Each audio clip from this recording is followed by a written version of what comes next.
Okay, welcome to another class on commas. I hope you can see now that the reason it's good to study punctuation at the end of this course is because we repeat so many different things that we have already studied on the course. And even the interruptions, actually, these are things we have studied on the course. So firstly, guys, the noun of direct address. This is such an important comma. Yeah, let's eat grandma. I think everybody can understand this classic example, which is on the internet everywhere. Why do we need a comma here? Well, because we don't want to eat our grandmother. We're probably talking to her and saying, hey, grandma, let's eat.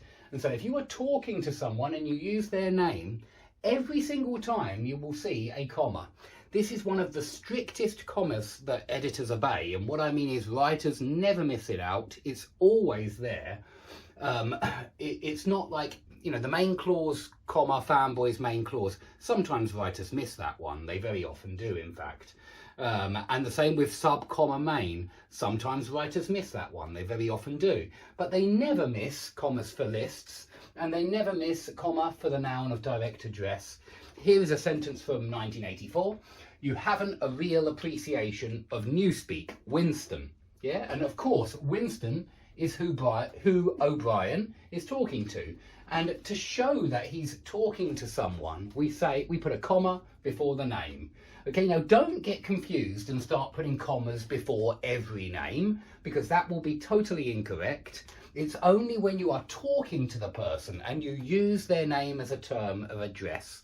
But it doesn't have to be a name. It could be sir, it could be captain, it could be professor, it could be miss, it could be whatever word you're using to get that person's attention. And I just like this example because it shows how important it is. If you forget it sometimes, it totally changes the meaning of the sentence. So it's one to be very aware of. Okay? Now, secondly, conjunctive and sentence adverbs. I would even claim that conjunctive adverbs kind of become sentence adverbs when they're used in the middle of one main clause. They're very conjunctive when they're joining two main clauses, where we often need a semicolon. But when they interrupt one main clause, so really they are a type of interruption.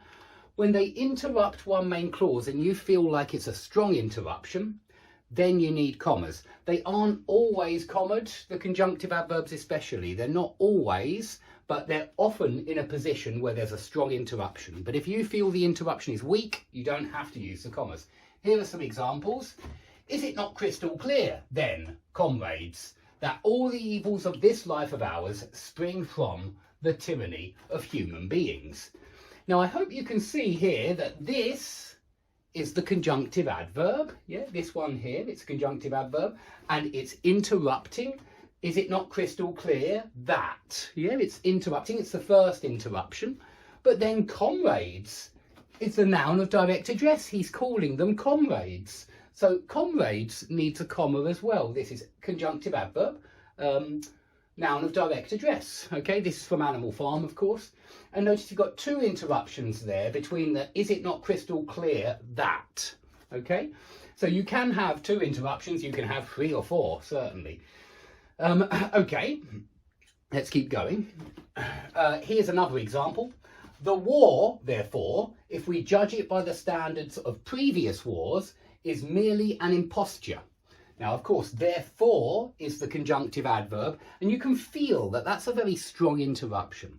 If we move it to different positions, and you can with adverbs, if you say the war, if we judge it by the standards of previous wars, is merely an imposture, therefore, if you put it right at the end of the sentence, you might not use a comma. But in this position, between the subject and the verb, but you've actually got an interrupting subordinate clause there as well, then we need commas around therefore. Okay, he looked upon me, however, with some degree of severity. Okay, so here I think it's from Frankenstein, however interrupts the main clause. He looked upon me, however, with some degree of severity.